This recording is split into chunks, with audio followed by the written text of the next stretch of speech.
నా కూతురు నీ కుటుంబ వారసురాలిగా పెరగాలి. కానీ ఓ పనివాడి కూతురుని ఆ స్థానానికి తీసుకొచ్చారు. సూరి కూతురు అంతఃపురం వారసురాలని చెప్పండి. ఈశ్వరి ప్రసవంలో చచ్చిపోయిందని ఊళ్ళో వాళ్ళతో చెప్పి నమ్మించండి.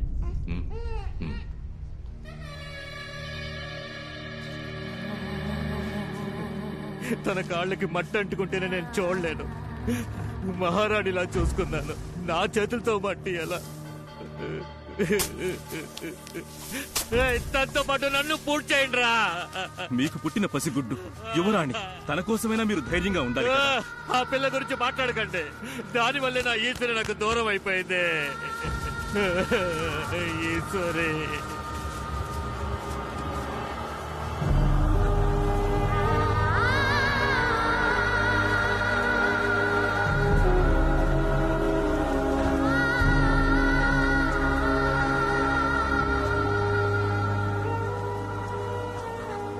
తన మీద ప్రాణం పెట్టుకున్నవాడు తన చావును తట్టుకోలేకపోయాడు. తనతో బతకాలన్న వాడి ఆశ అప్పుడు కసిగా మారింది. దాని శవాన్ని పూడ్చేసి వచ్చిన రాత్రి ప్రాణప్రేద సూత్రాన్ని చేయడం మొదలుపెట్టాడు. అంటే ఏంటి? అదో మహత్తర పూజ. చనిపోయాక దేహానికి మళ్లీ ప్రాణప్రతిష్ఠ చేసే మహావిద్య. కానీ కొన్ని వందల సంవత్సరాల మునిపే అది ప్రయోగంలో లేదు. అలాంటి విద్య ఈ కాలం మనుషులకెలా తెలుసు? సాధారణ విద్య అది. తొందరపడి సరిగ్గా నేర్చుకోకుండా సగం సగం చేశాడు. ఇప్పుడు సమస్య అదే.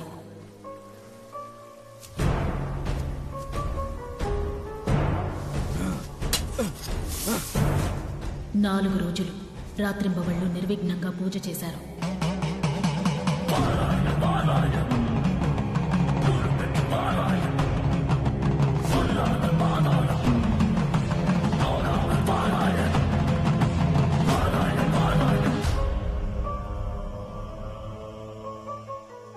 ఐదో రోజు ఆయనొచ్చి చూసేసరికి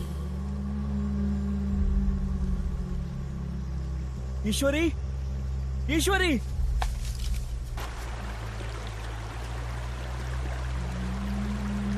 ఈశ్వరి,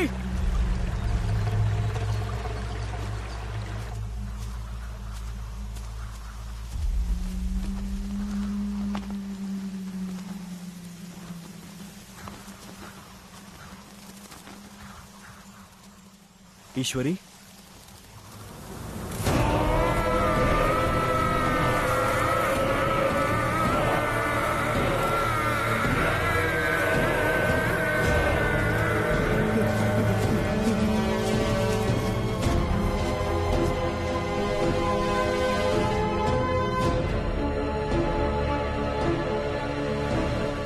ఆ తర్వాత దాన్ని పూడ్చిపెట్టిన అడవిలోని ఆత్మగా తిరుగుతోందని ఊళ్ళో కొంతమంది గుసగుసలాడుకున్నారు. ఒకరోజు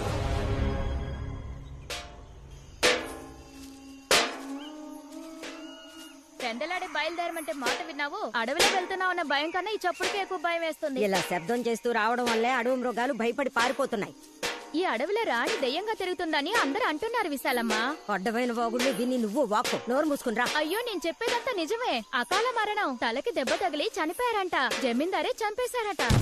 అలాంటిదేమీ లేదే. ఇష్టపడి చేసుకున్నవాడు ఎందుకు చంపుతాడు? అది దురదృష్టవంతురాలు. దానికి రాసి పెట్టింది అంతే. అల్పాయుష్తో పోయింది.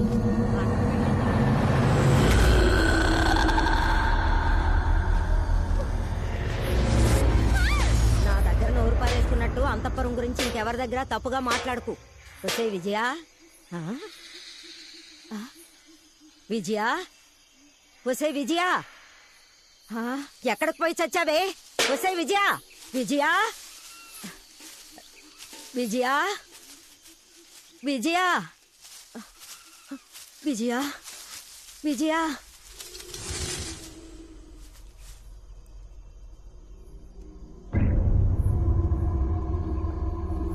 విజయ, ఎవరది?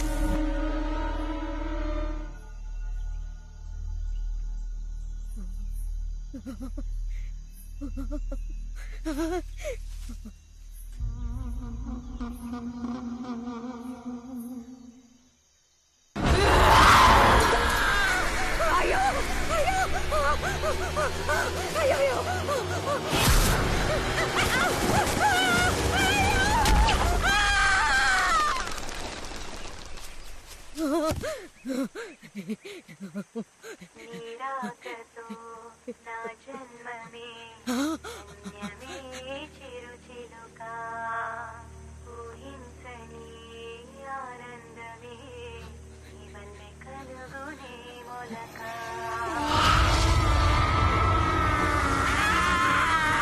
ఏం చూసి భయపడ్డావు విశాలమ్మ?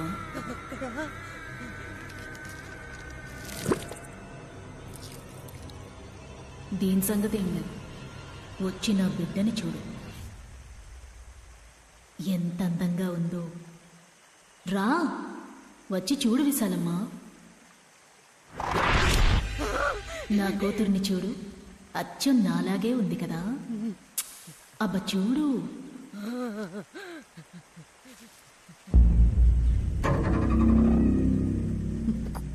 కూతురు లేదే. ఎలా ఉంటుంది? నువ్వే చంపేశావు కదా. లేదు, నేను చంపలేదు. వాళ్ళు అన్నారని అలా చేశాను. వాళ్ళన్నారు సరే, కానీ చంపింది నువ్వేగా.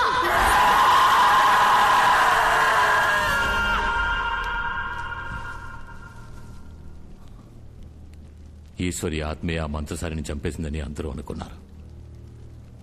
అప్పుడు నేనది నమ్మలేదు. కానీ ఒకరోజు ఉదయం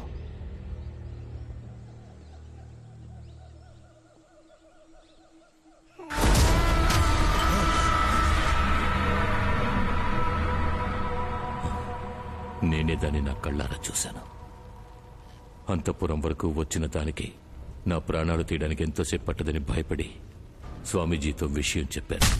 ఎంత పని చేసావురా? ప్రేతాన్ని అటు ఇటు కాకుండా లేపావు కదరా. రేపేదైనా జరగడం జరిగితే పూజా కారణం అని దుమ్మెత్తి పోస్తారా? నేను కొట్టి చంపేస్తారా? స్వామి ఆపండి, ఆపండి. కొంచెం ఓపిక పట్టండి, వీడిని వదిలేయండి. దాన్ని ఏం చేద్దామో చెప్పండి. మనం వేస్ట్ చేసే ఒక్కో నిమిషము భయం వేస్తోంది.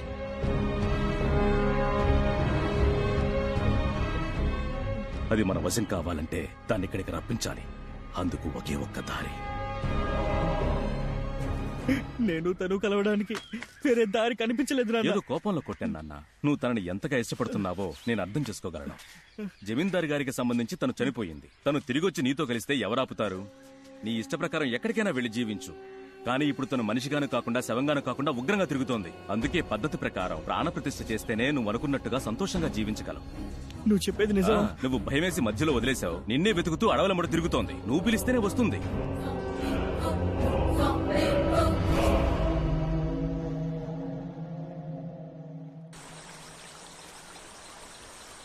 ఈశ్వరి, ఈశ్వరి,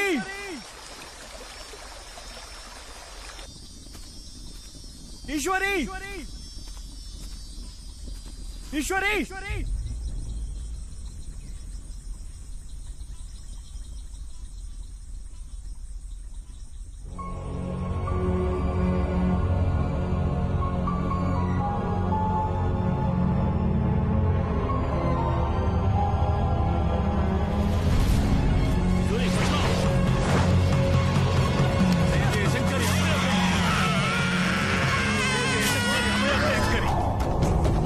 చుట్టూ చీర ఎత్తుకో. ఈ కాగడ పట్టుకోండి. కానీ జాగ్రత్త. దీన్ని ఎక్కడికి తీసుకెళ్తున్నారు? అయ్యా ఆగండి, అయ్యా. తనని నాకు అప్పగించండి. నేను మిమ్మల్ని నమ్మే కదా వచ్చాను. నువ్వేం చేస్తావు ఇక్కడ? కారు దగ్గరికి వెళ్ళు. తనని నన్ను కలుపుతానని చెప్పారు కదా నాన్న. అసలే నువ్వు సగం పిచ్చోడివి అని మైకంలో పడి పూర్తి పిచ్చోడు అయ్యావా? చచ్చిన దాంతో జతగలవడం మహాపాపం. నన్ను వదలు నాన్న. నువ్వు ఇక్కడే ఉండు. సగం ప్రాణం పోసిన ప్రేతాత్మని ఎవరూ అంతం చేయలేరు. దానంతటా అదే అంతం కావాలి. దానికి 2 మహాదశాబ్దాలు పడుతుంది. అంతవరకు దీన్ని అమ్మవారి శక్తి మాత్రమే బంధించి కట్టడి చేయగలదు. ప్రస్తుతానికి అమ్మవారి చీరతో దీనిని బంధించగలిగాం. కానీ ఎక్కువసేపు దీన్ని ఇలా ఉంచలేం. అందుకనే గర్భగుడి వెనకున్న రహస్య గదిలో దీనిని బంధిస్తాను. ఓం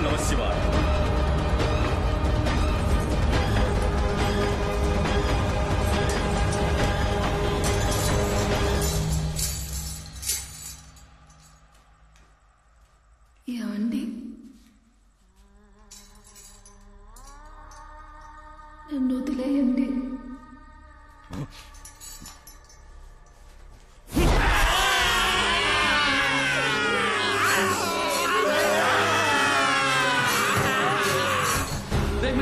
పెద్ద పూజారి గారు అక్కడ లోపల ఉన్నారు, వెళ్ళవయ్యా.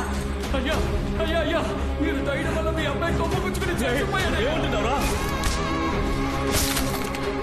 అయ్యో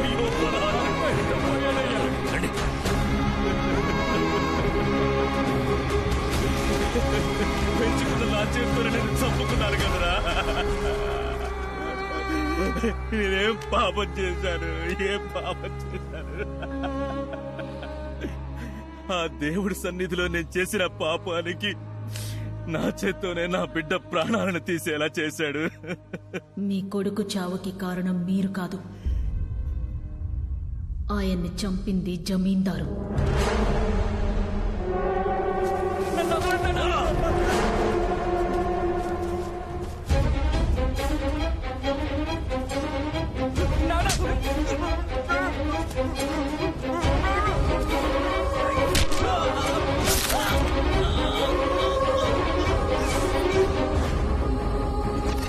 నేనేం పాపం చేశాను, ఏం పాపం చేశాను?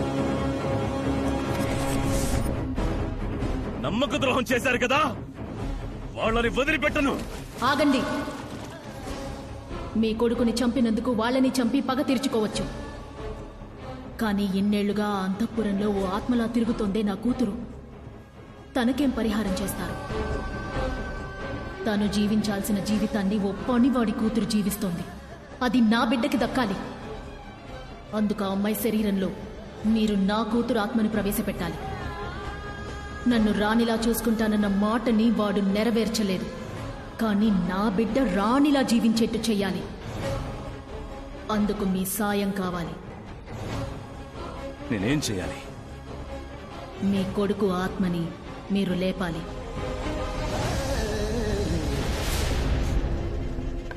అయ్యా లోపలికి రండి. ఆ అమ్మాయి పేరేంటని చెప్పారు రవి? జ్యోతి.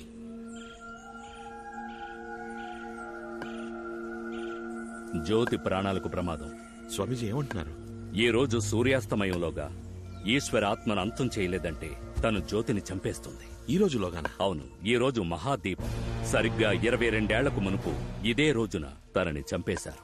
ఈనాటితో 2 మహాదశాబ్దాలు పూర్తి కానున్నాయి. ఆలోగా మనం ఆ ఆత్మని అంతం చేయాలి. దానికి ఏం చేయాలి?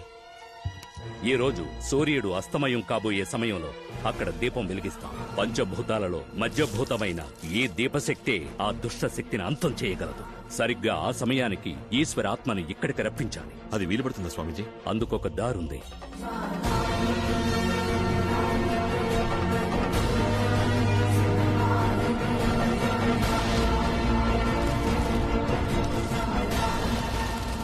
అల్లుడు గారు, మీరు చెప్పేది నేను నమ్మలేకపోతున్నాను. నిజంగా ఈ బంగ్లాలో ఒక దయ్యం ఉంది. అయితే ఇన్ని రోజులు షాలు చెప్పింది నిజమేనా? నిజమే. ఈతను కూడా సేటు దగ్గర అప్పు తీసుకున్నట్టున్నాడు. అందుకే అంతఃపురంలో దెయ్యం ఉందని భయపెట్టి దీన్ని నమ్మాలని ప్లాన్ చేశాడు. ఈ కహానీలు దెయ్యాలను చూసి భయపడే వాళ్ళకి చెప్పు. ఈ అభిషేక్ దెయ్యాలను ఎక్స్పోర్ట్ చేసినాడు. ఒకవేళ సందేహంగా ఉంటే టెస్ట్ పెట్టండి. టెస్ట్ పెట్టడానికి ఈ టెస్ట్ ట్యూబ్ కూడా ఉంచుకున్నది. రారా రేయ్, రారా అంటున్నానా? ఏంటి బాబా ఒంటరిగా ఆడుకుంటున్నావు? ఇది వాళ్ళ బాబు కంటే ఎక్కువగా భయపెడుతోంది. తనని ఈ అంకుల్ కి సెకండ్ ఇవ్వమంటావా? రే సెకండ్ ఎవరా? రే ఎవరా? భయం లేదా? ఎవరా? నేనున్నాను కదా, ధైర్యం ఎవరా?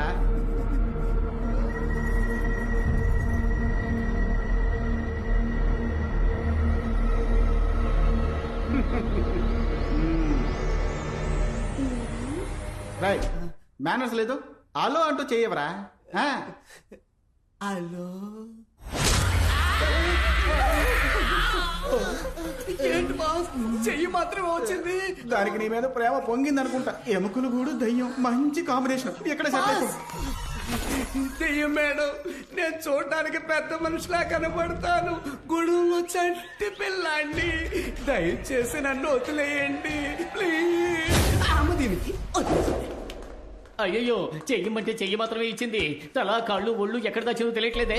ఇంట్లో ఉన్న ఆత్మని కొండ మీద ఉన్న గుడికి రప్పించగలిగితే దాన్ని వెతుక్కుంటూ రాఘవ ఒంట్లో ఉన్న వాళ్ళ అమ్మ ఈశ్వరి తప్పకుండా వస్తుంది. మరి ఇంకెందుకు ఆలోచన, త్వరగా కానివ్వండి. అదంత సులభం కాదు. 22 ఏళ్లుగా ఇక్కడే ఉన్నందువల్ల ఈ అంతఃపురంలో దాన్ని అదుపు చేయడం చాలా కష్టం. కొంచెం ప్రయత్నించి దాని ఇంటి బడికి తీసుకొస్తే ఆ ఆత్మని కట్టిపడేయడానికి స్వామీజీ రెడీగా ఉన్నారు. అందుకు మీరంతా హెల్ప్ చేయాలి. సరే, కానీ మేమేం చెయ్యాలి? ఇప్పుడు మనం శాలు ద్వారానే బయటికి రప్పించాలి. జ్యోతి, నువ్వు కారులో వెయిట్ చేయి, నేను వస్తాను. అల్లుడు గారు మీరెక్కడికి వెళ్తున్నారు? ఏం లేదు, పూజకు కావాల్సింది ఒక బ్రహ్మచారి రక్తం, అది వెతకాలి. అల్లుడు గారు చెప్పింది పూర్తిగా విన్నావా? ఆయనకి బ్రహ్మచారి రక్తం కావాలి. తీసుకోండి బాబు. అంటే 15 ఏళ్లలో ఒక్కసారి కూడా. త్వరగా తీసుకుని వదిలిపెట్టండి అబ్బా. మనం కాపురం చేయకుండా ఉండడం ఎంత మంచిదేంటో చూసారా? మేడం, లైఫ్ లాంగ్ మీరు ఇలాగే ఉంటే ఎవరింట్లోకి దెయ్యం జ్వరబడినా అందరికీ అన్నగారు రక్తం యూస్ అవుతుంది కదా. నేనేమైనా బ్లడ్ బ్యాంకరా? సరే, మీరంతా కలిసి ఆత్మని బయటికి రప్పించండి. ఒక్కో నిమిషం చాలా ముఖ్యం. వస్తాను. అందరూ నాతో పాటు రండి. బాస్, ఈ కొంపలో దెయ్యం ఉందని తేలిపోయిందిగా, మరెందుకు ఈ కొంపలో ఉండడం? వాళ్ళు వెళ్ళపోతే మనకేంటి? రండి వెళ్ళిపోదాం. ఇలా కబుర్లు చెప్పి నన్ను బయటకు పంపించి ఆ 10 కిలోల బంగారం నువ్వు దొబ్బేద్దావనా? ఎంగిల్తో మొహం జరిపేస్తా. పదరా. స్వామి, లోపలంతా అనుకున్నట్టే జరుగుతోంది. మీరు రెడీయా?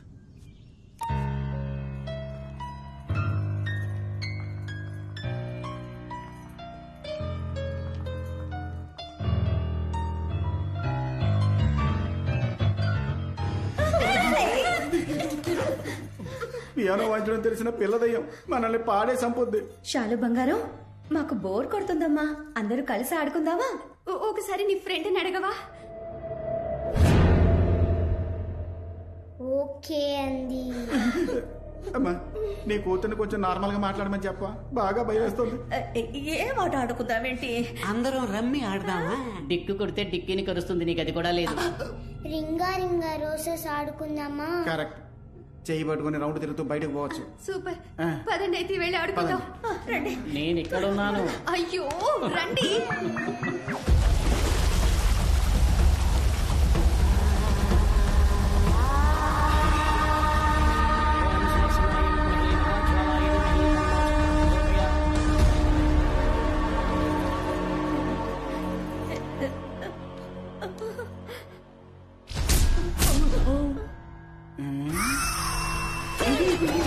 ఏంటి అభిషేక్, చెయ్యి నాకిచ్చి బాడీని దూరంగా ఉంచావు? సెంటర్ లో ఒక డెడ్ బాడీ దాక్కుంది. కళ్ళు పెట్టి చూడండి సార్. ఫస్ట్ టైం నా బాడీని దెయ్యం టచ్ చేసింది. నీ పెళ్ళం తప్ప అందరూ నీ బాడీని టచ్ చేస్తున్నారు కదా.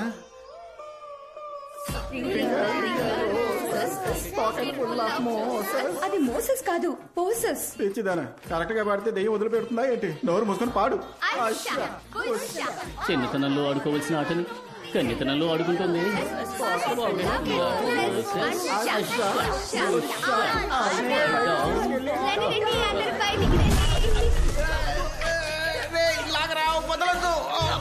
దాని త్వరగా లాగి బయట పాడేయండి. గడ్డి పరక నీటి పడినట్టు ఈజీగా చెప్తున్నావు.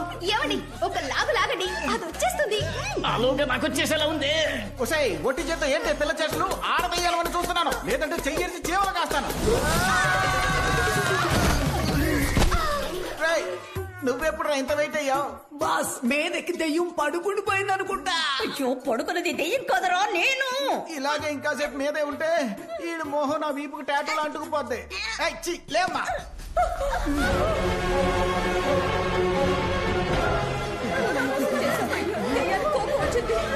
చాలు, పరిగెత్తుకుంటూ వచ్చే. అది మనల్ని ఏమైనా చేసేలోగా.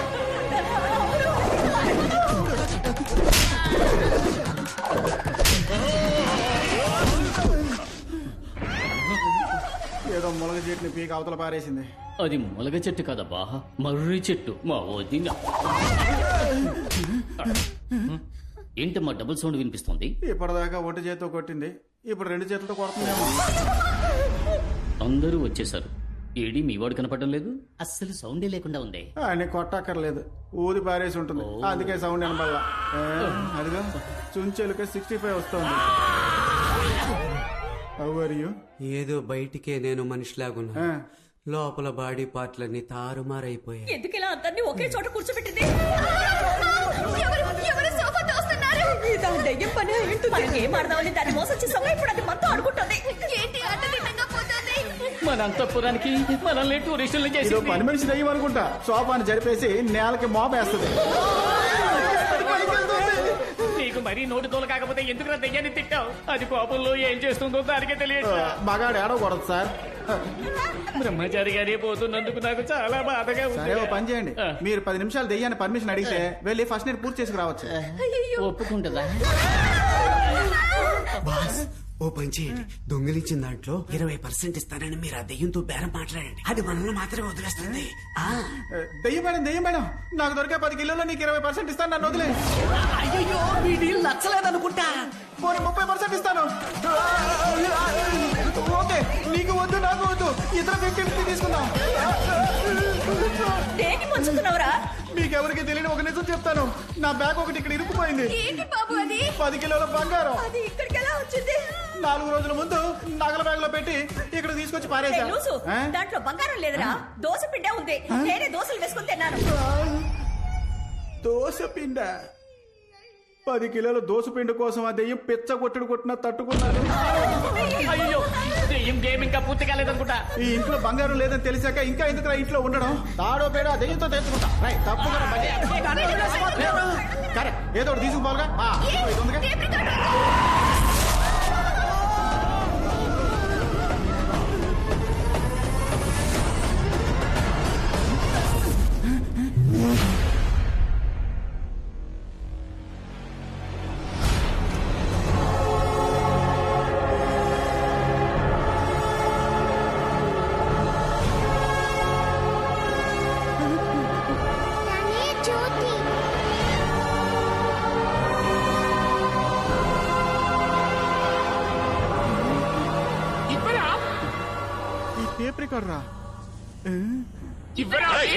ఇచ్చేవా చస్తావు?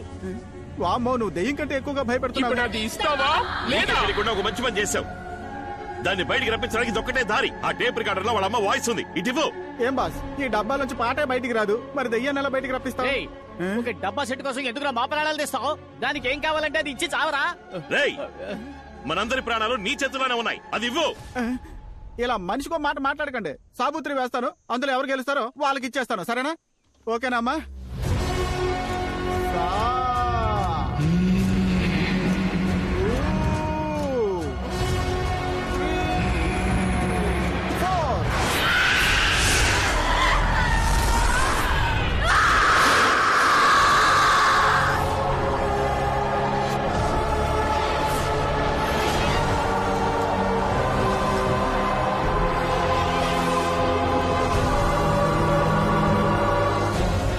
ఇది వెళ్లే దారిలో కొన్ని దుష్టశక్తులు ఆకర్షిస్తుంది, జాగ్రత్త.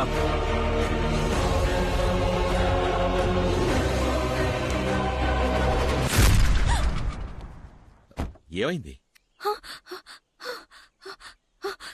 ఏం లేదు.